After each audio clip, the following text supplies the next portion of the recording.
All right, y'all. We got Florida Derby coming up Saturday. $1 million on the line, plus a ticket to the Kentucky Derby. Let's go ahead and get right into this because we got Arkansas Derby coming up as well. Frankie's Empire #1, 12-1. Frankie's Empire, Miguel Vasquez riding this one. Horse is out of Classic Empire. Last out, he was third in the Fountain of Youth. Um, Decent race, I guess you would say he ran there. Before that, he had a race in the Swell. Wasn't able to keep up with the favorite in that Fountain of Youth, though. Dornock. He did end up coming in third there. Not sure if he's going to have the speed to keep up with this field. The thing is, this field is so very fast, and so many horses. I think will be near the lead that I think it might favor Frankie's Empire. I'd say a little bit here. If he can get good positioning, he doesn't get left behind the pack. #2, we've got Hades. Hades, Paco Lopez riding this one. 7-2 morning odds. I think that's going to come down. Hades is undefeated. Gelded as well, for whatever that's worth.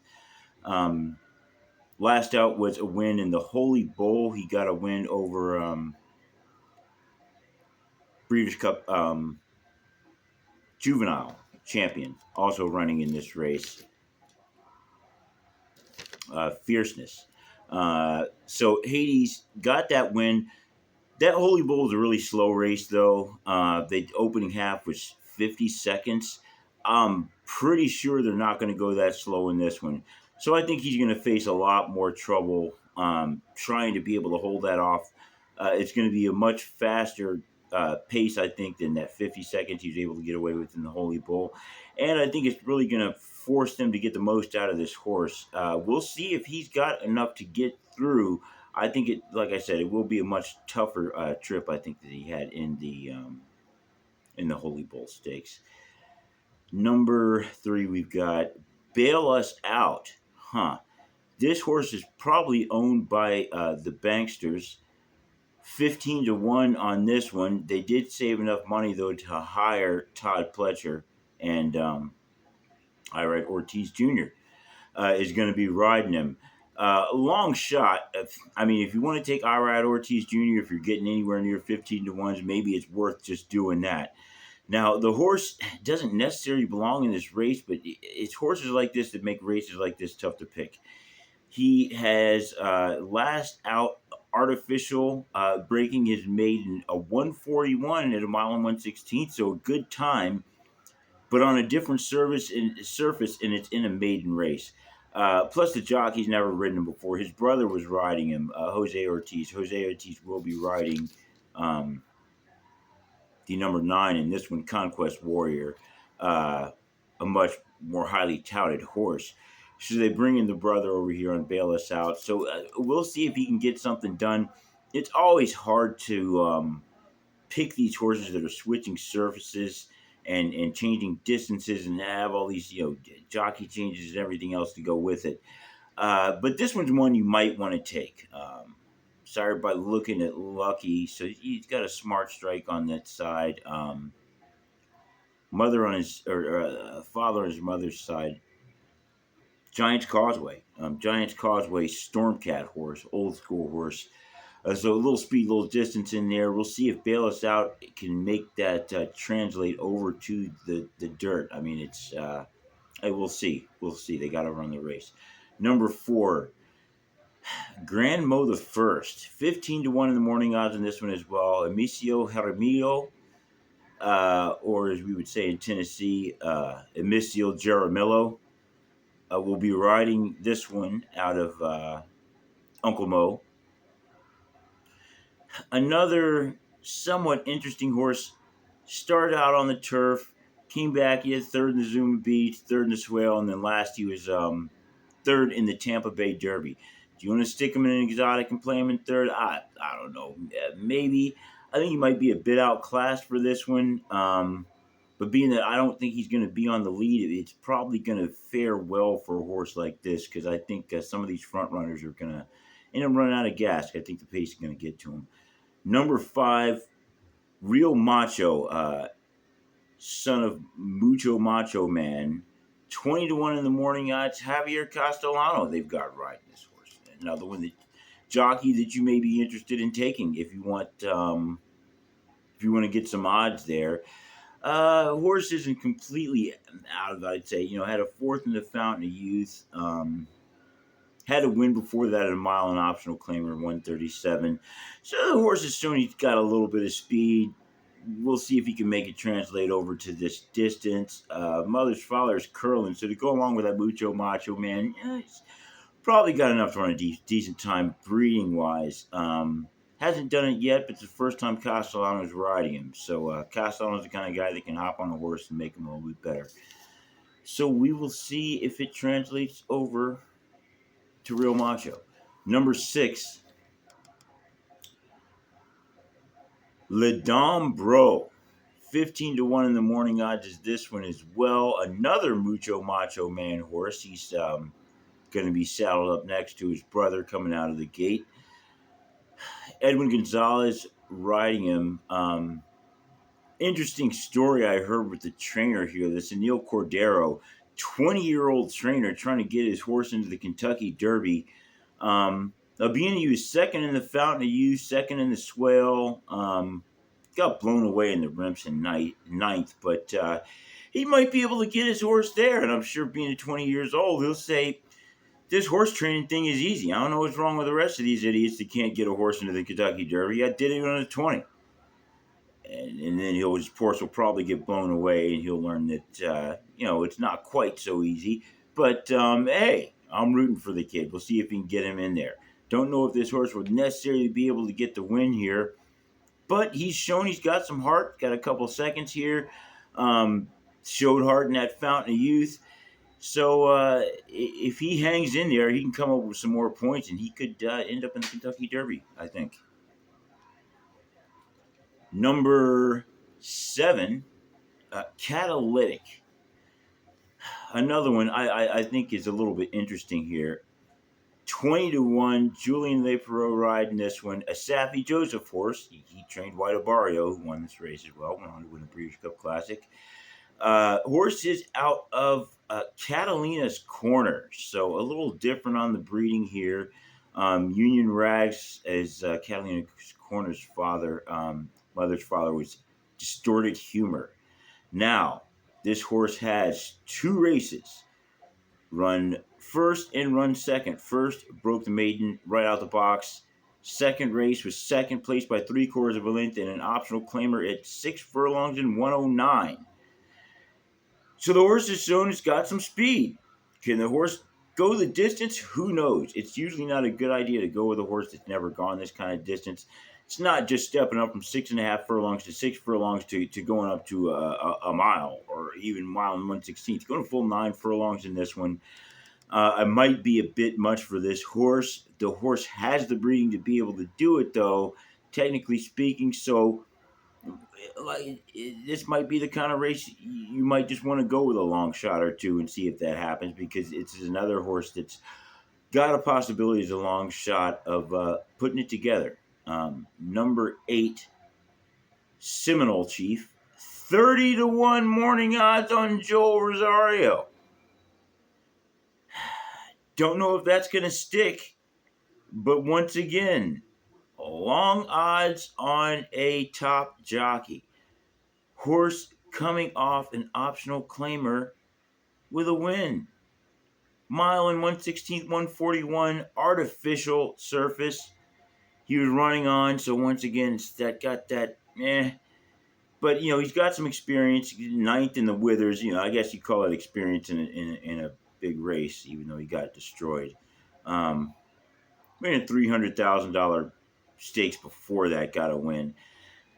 So he's back up against the big boys again this time. Horse is sired by Gervin, Florida-bred horse, 30-1 Joel Rosario. Hey, play it if you want. I don't say that he's completely out of the picture, though, because he's shown he's got the speed. Just don't know if he can do it at the distance. We'll see. Number 9, Conquest Warrior, 3-1. This one is Jose Ortiz riding this one. Now, this one was $1 million horse. Shug McGahee's training the horse out of City of Light. For those that remember City of Light, the miler stepped it up to get the win in the Pegasus World Cup Classic. Horse was out of City Zip. So that City Zip line coming on through City of Light. Conquest Warrior looks good. Mother's Father's Pulpit. That's out of that AP Indy side, with the Secretariat in Seattle Slew. So some good breeding here. They got a good jockey and got Shug McGahee. He trained him. They got him at 3-1 morning odds. I don't know. I think some people kind of think that they're just going to give the horse the credit before he's actually done it. Now, he's running 3 races. Last 2 races were wins. Broke his maiden, mile and 138. Yeah, it's a win. And next one, mile and an eighth, 150. Optional claimer. It's a win. He won by 5. So, yeah, okay, you didn't have to go that fast. He's going to have to do a lot better than that in this one. He's not. I don't think this race is going to be in 150. I really don't. And if it is in 150, I don't really think he'll be the horse that's winning it. So I would like to see more odds out of this horse, honestly. Honestly, I would. But coming off a couple wins, a highly touted horse, very expensive horse. So we'll see if he pays off. Number 10, Fierceness. He's going to have something to say about that. 8-5. This horse, Breeders' Cup Juvenile Champion, did that mile and a quarter and 141 on the dirt, or the mile and 1/16th rather, on the dirt. Before that, he ran the Champagne. Not much to say there. He got a win before that in the maiden at 109. However, his last out, he took a long time off after getting the Breeders' Cup win. Runs in the Holy Bull. That slow race, that 50-second opening half, he didn't press the issue enough. He got beat. He needs to run. You need to run that opening half faster than 50 seconds. I don't think that's good for the horse. He got beat, however, because of that by Hades, who controlled the pace and then also had enough grit to get it done in the end. I don't think they're going to let that happen in this race, especially the way it went down last time. You got Johnny Velasquez riding this horse. Todd Pletcher's the trainer. Horse is going to be up with the traffic, but he has shown that he is a strong horse. Another City of Light horse. Another horse that's going to be lined up next to his brother, coming out of the 10 hole, Fierceness. And 11, Iris Dream. Iris Dream out of Jess's Dream. Jess's Dream was sired by Curlin. Jess's Dream's mother's Rachel Alexandra, if I'm not mistaken. Got some breeding to look at there. Haven't seen a lot out of that line from Rachel Alexandra yet so much, but we'll see what comes out of this one. Jorge Ruiz riding this one, 30-1 in the morning odds.